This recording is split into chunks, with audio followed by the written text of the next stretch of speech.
Vamos lá então? Então, o outro princípio básico para o processo de cura interior, além da revelação e da confrontação que nós já vimos, além da confissão da culpa e da vergonha, além de perdoar incondicionalmente injustiças e rejeições sofridas, assumir a responsabilidade pelas escolhas erradas que foram feitas em funções desse trauma. Ou seja, responsabilizar as pessoas.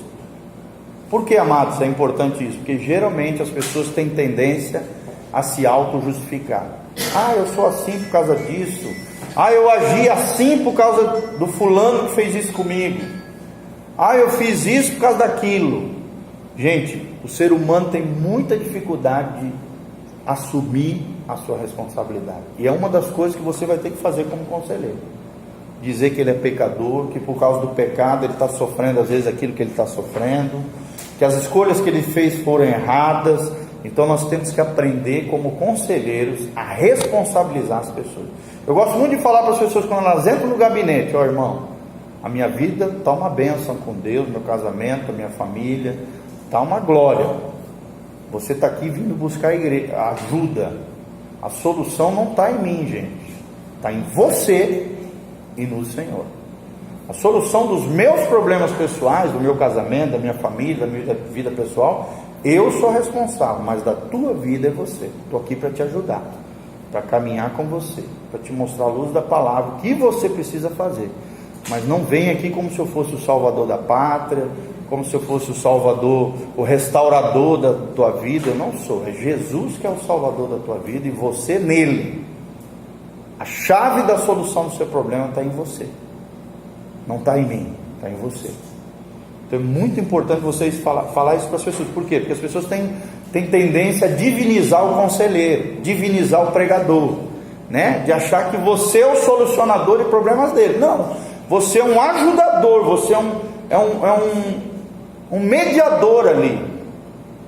Você é um facilitador. Mediador não, mediador é Jesus. Um facilitador, ou seja, alguém que vai conduzi-lo às sagradas escrituras, a palavra de Deus. E se ele obedecer a palavra, as coisas vão começar a melhorar na vida dele. Se ele não obedecer, vai continuar tudo de mal a pior. Entendeu? O teu papel como conselheiro é ser um facilitador, é levar as boas novas, é responsabilizar pessoas dentro das escolhas erradas que elas fizeram, muitas vezes por causa dos seus traumas, das suas mazelas nas suas almas, ok? Fazer uma decisão interior de não mais reagir dessa forma. Ou seja, você precisa levar ela a entender isso. Meu irmão, você não pode continuar fazendo isso, porque isso está gerando isso na tua vida. Eu não posso fazer isso por você, é você que tem que fazer. Levar a pessoa a ter uma atitude nem passiva, nem reativa, né? Que a gente falou esse final de semana. Agressiva. Geralmente as pessoas ou têm passividade ou agressividade. Não é isso que Deus quer para nós. Passividade é aquele que se rende aos problemas, se entrega às dificuldades, né? Somatiza, absorve as coisas ruins e não reage, se entrega. Passividade. Do outro lado existe a ira descontrolada, a agressividade, a pessoa explosiva que sai vomitando tudo e todos. Também não resolve, continua pecando. A agressividade, a ira, né? A agressividade, isso revela que a pessoa tem uma ferida na alma, precisa de cura. E no centro está o equilíbrio. Não é nem passividade nem agressividade, é a proatividade.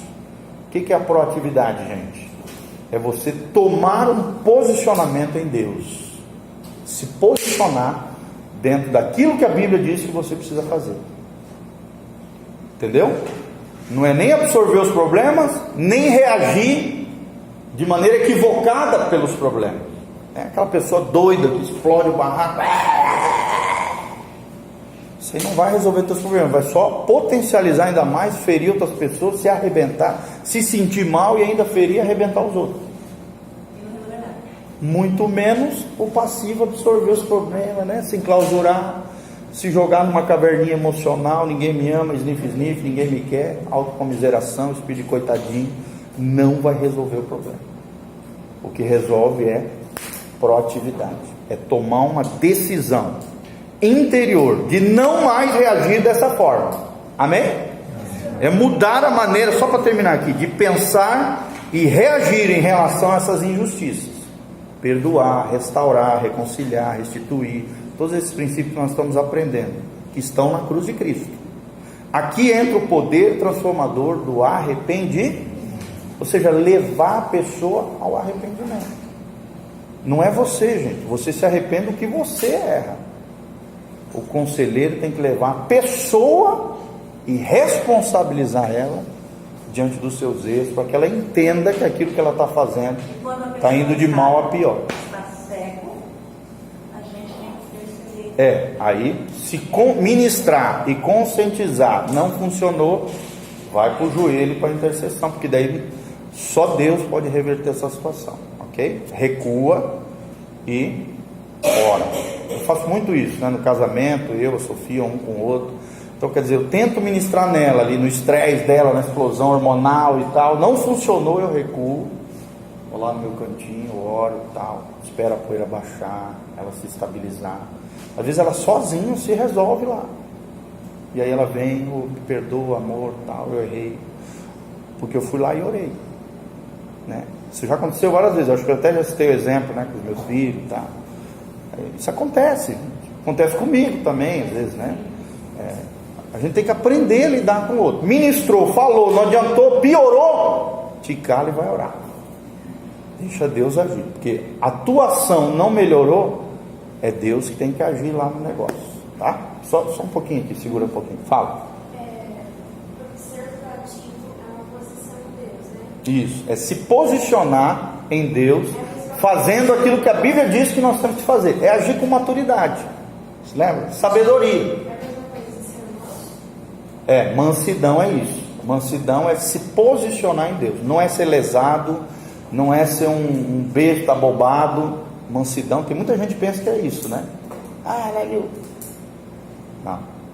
Manso, né? Para muitas pessoas, no senso comum, eles acham que o manso é o abestado, o tolo, o besta, o lesado. Não é isso na Bíblia.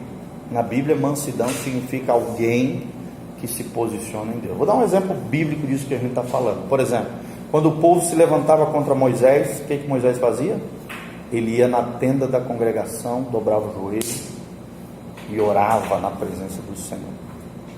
E aí Deus direcionava: Moisés, vai lá para fora, chama os principais dentre o povo de Israel, coloca eles com tochas na mão, candelabro, não me lembro, e aí eu vou mostrar para eles com quem eu estou.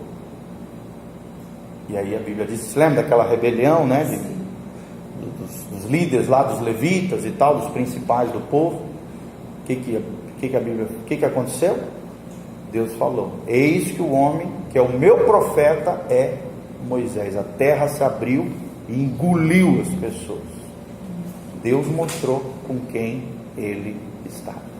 Esse é um exemplo de mansidão. Tanto é que a Bíblia diz que Moisés foi o homem mais manso que já teve na face da terra. Por quê? Vocês estão entendendo? Ele se posicionava em quem, gente? Em Deus. Ele enfiava a cara no pó, na terra, orava. Ele não era manso. E às vezes ele explodia, né? Antes de Deus trabalhar nele, ele não era Não manso. não era. Foi tão iracundo que matou um egípcio, né? Só que daí no deserto ali, junto com o seu sogro ali, né, nas terras lá do seu sogro, ele no deserto, durante 40 anos, ele foi quebrado, tratado por Deus. Foram 40 anos como príncipe do Egito, 40 anos no deserto, para depois ser 40 anos o homem mais manso que já teve nessa terra. E mesmo assim, claro, a Bíblia fala de uma ou outra falha dele, né, que teve ali, que ele não era um homem perfeito, mas era um homem que se posicionava em Deus, sabia quem era em Deus e sabia que Deus era com ele, e se posicionava. Ele não era passivo e nem agressivo, ele era proativo. O maior exemplo de mansidão na Bíblia é Moisés, principalmente esse exemplo aí que eu estou citando para você. Fala. Pastor, a pessoa agressiva também aproveita um pouco do passivo, né? Porque sabe que ela é passiva. Sim, mas aí que está, você precisa se posicionar. A proatividade, isso é uma coisa que eu aprendi dentro dos relacionamentos, eu sempre ensino isso. Quando alguém, tem gente que ele não tem desconfiômetro, que ele adora xingar, ele adora ofender, ele adora meter a boca nos outros, você tem que se posicionar. Fala, ô, baixa a bola, você está falando com o teu marido, com a tua esposa, tu me respeita, eu não sou um moleque, tu me respeita, fala baixo comigo, para de falar palavrão, pelo menos tenta, né, gente? Tem gente que não tem freio mesmo, que vai continuar. Aí a pessoa piora. Aí só tem um jeito, joelho no chão.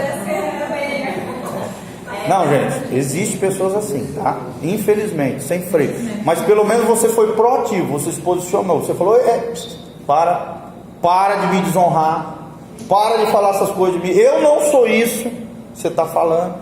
É cansativo, professor. Eu sei que é cansativo, mas pior é ser passivo, entendeu? Ser passivo é pior porque você vai sofrer, gente, mais ainda. É claro que ser proativo não é fácil, eu te entendo, né? Eu te entendo, te compreendo. Geralmente quem é paciente tem uma maior tendência para passividade, entendeu?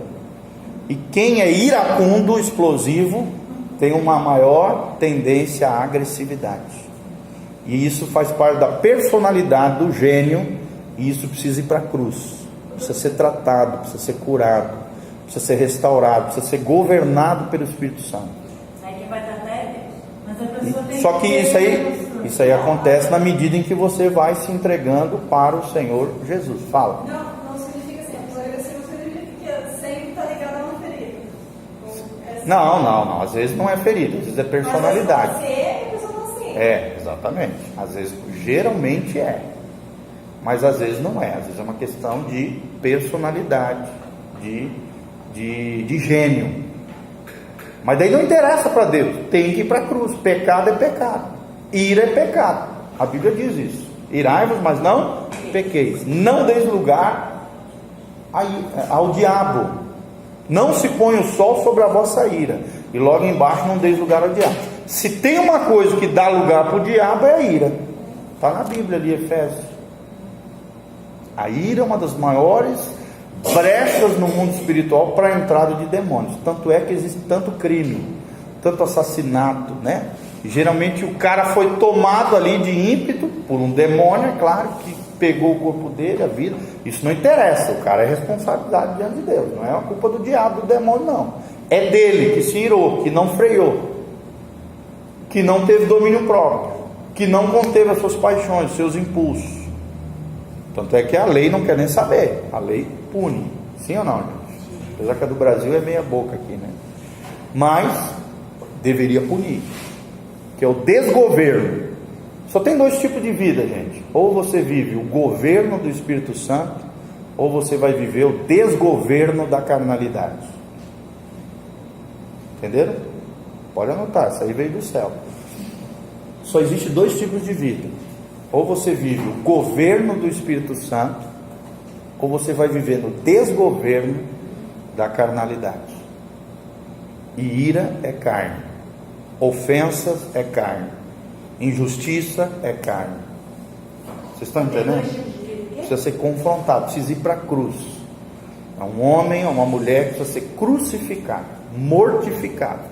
Precisa compreender isso, esse defeito, e precisa lutar contra isso na sua vida de maneira proativa, nem passiva nem agressiva, proativa. Ok? Eu te compreendo, minha amada, porque eu também casei com uma pessoa brava. Então eu sei, não é fácil. E eu sou paciente na relação. Só que ninguém acredita quando eu falo isso, né? Todo mundo pensa que a Sofia é um anjinho.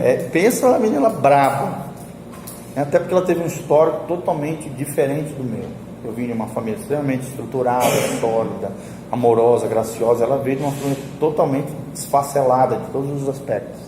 Então Deus teve que dar muita graça para mim poder aprender a lidar com ela, ela comigo, e nós dois juntos nos aperfeiçoando, nos polindo, trabalhando um com o outro. Por exemplo, virtudes que ela tem, às vezes eu não tinha, ela foi trabalhando na minha vida, eu na vida dela.